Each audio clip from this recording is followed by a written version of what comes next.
కాళేశ్వరంలో భక్తుల అరిగోస.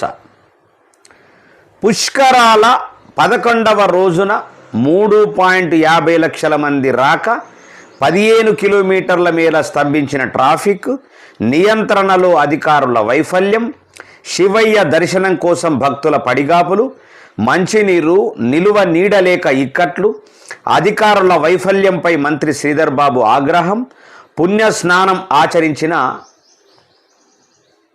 గవర్నర్ దంపతులు.